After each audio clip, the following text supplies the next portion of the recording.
పురాణం అంటే ఏంటి? మొత్తం పురాణాలు ఎన్ని ఉన్నాయి? పురాణాలలో సర్వశాస్త్రాలు ఇమిడి ఉన్నాయని పెద్దలంతా చెబుతుంటారు. మరి మొత్తం పురాణాలు ఎన్ని ఉన్నాయి? పురాణానికి అర్థమేంటి?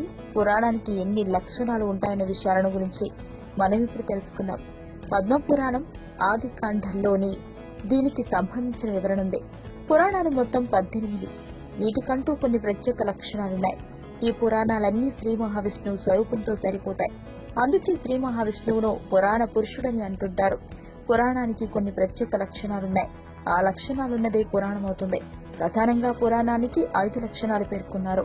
కాలక్రమంలో కొంతమంది 10 లక్షణాలు కూడా ఉన్నాయని చెబుతారు. 5 లక్షణాలలో సర్గం, ప్రతిసర్గం, వంశం, మన్వంతరం, వంశానుచరితం. పురాణానికి ఈ 5 లక్షణాలు ఉంటాయని పురాణాలతో పాటు నిఘంటువు కూడా స్పష్టం చేస్తున్నాయి. అయితే ఈ 5 లక్షణాలు మనకున్న 18 పురాణాలలో ఒకదానిలో ఒక్కొక్క లక్షణం ఎక్కువగా, మరొక లక్షణం తక్కువగా వర్ణితమై కనిపిస్తుంది. ఎక్కువ తక్కువల మాట ఎలా ఉన్నా 5 లక్షణాలు మాత్రం ఉండి తీరాల్సిందే.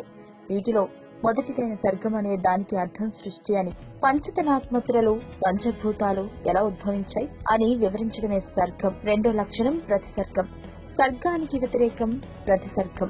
అంటే సృష్టి ఎలా లయమవుతుంది, ప్రళయాలు ఎన్ని రకాలు, అవి ఎలా ఏర్పడతాయి, అవి వివరించడమే ప్రతిసర్గం. మూడో లక్షణమైన వంశంలో సృష్టి ప్రారంభం నుంచి ఎంతమంది రాజులు, వారి వంశాలు ఆవిర్భవించాయి, వారి వంశాలు వర్ణనతో పాటు ఋషుల వంశాలకు సంబంధించిన విషయ వివరణలు ఈ లక్షణంలో కనిపిస్తాయి. 4వ లక్షణం మన్వంతరం. ఇది కాలగణాన్ని చెబుతుంది. 14 మన్వంతరాల విషయాలు, వాటి అధిపతులు, వారికి సంబంధించిన విషయాలన్నీ దీనిలోకి వస్తాయి. 5వ లక్షణమే వంశానుచరితం.